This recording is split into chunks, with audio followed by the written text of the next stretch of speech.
সকলকে daily life of সুমন্দির YouTube চ্যানেলে স্বাগতম। আশা করি সকলে ভালো আছেন। আপনাদের মা শীতলার দর্শন করাচ্ছি, ভিডিওর সঙ্গে থাকবেন।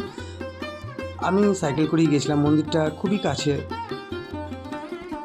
এবং মন্দিরটা কোথায় সেটাও বলবো। প্রথমে যে মন্দিরটা আপনাদের দেখালাম ওটা মা শীতলা, আর এখন যে মন্দিরটা দেখছেন এটি তারামা মন্দির। আপনাদের আমি মা শীতলার মন্দিরে নিয়ে যাব। মায়ের তো আগেই দর্শন করেছি এবং মাকে কিন্তু স্বপ্নে পেয়েছিলেন। মা কিন্তু খোলা আকাশের নিচেই থাকেন, নিম গাছের গোড়ায়। এই দেখুন সেই নিম গাছটা, যে নিম গাছটার কথা আপনাদের বলছি, আপনাদের কাছে নিয়ে গিয়ে সুন্দর করে ঘুরিয়ে দেখাবো এবং এই মন্দিরের মধ্যে কোন কোন বিগ্রহ রয়েছে সেটা দেখাবো। ভিডিওর সঙ্গে থাকবেন এবং মন্দিরটা কোথায় সেটাও আপনাদের বলবো। আমার তো জানাই ছিল না মা শীতলা নাকি স্বপ্নে দিয়েছিলেন এবং উনি যে স্থানে থাকবেন সেই জায়গাটাও দেখিয়ে দিয়েছিলেন। আপনাদের প্রথমেই দেখিয়েছি মায়ের মুখটা, আপনারা দর্শন করেছেন। দেখতে পাচ্ছেন এই সেই নিম গাছ, যে নিম গাছের সামনে মা শীতলার পুজো হয়। এই দেখুন, আপনাদের আমি একদমই সামনে থেকে দেখাচ্ছি।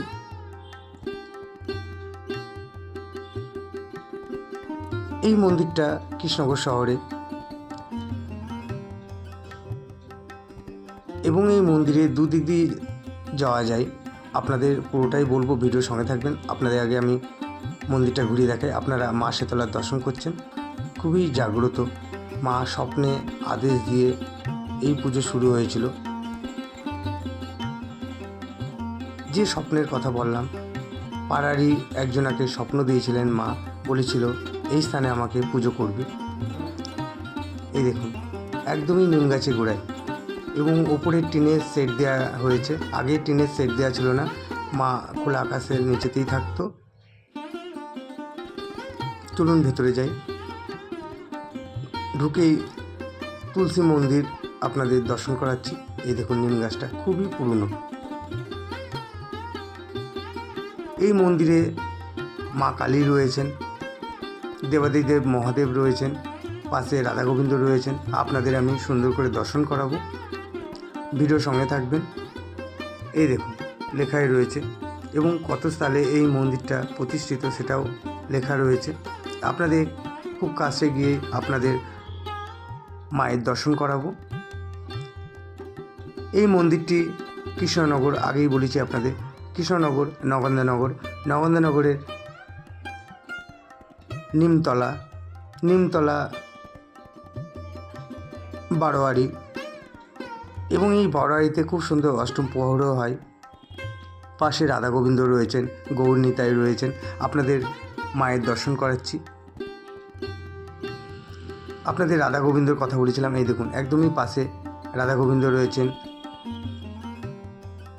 আপনারা গৌর নিতাইয়েরও দর্শন করছেন। আর আজকের ভিডিওটা যদি আপনাদের ভালো লেগে থাকে অবশ্যই বেশি করে শেয়ার লাইক করে দেবেন। আর যারা আমার চ্যানেলটা এখনও সাবস্ক্রাইব করেনি, আমার ভিডিও যদি আপনাদের ভালো লেগে থাকে অবশ্যই সাবস্ক্রাইব করে আমার পাশে থাকবেন।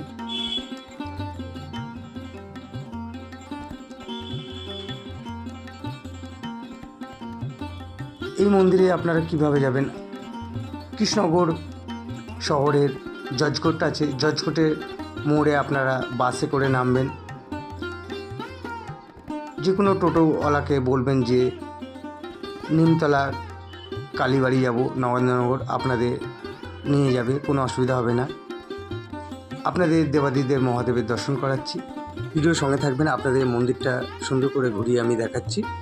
আর আপনাদের মা শীতলার কথা তো বললাম, মা কিন্তু স্বপ্নে দেখা দিয়েছিলেন এবং বলেছিলেন কোন স্থানে আমার পুজো হবে। এই নিম গাছের গোড়াতেই মাকে রাখা হয় এবং মায়ের পুজো হয়। আপনাদের মা কালীর দর্শন করাচ্ছি। এই মন্দিরটা খুবই পুরনো, আপনাদের ঢুকেই আগে ঘুরিয়ে দেখিয়েছি এবং ওখানে সালটাও লেখা রয়েছিল, খেয়াল করেছেন হয়তো। আবারও আমি দেখানোর চেষ্টা করব আপনাদের।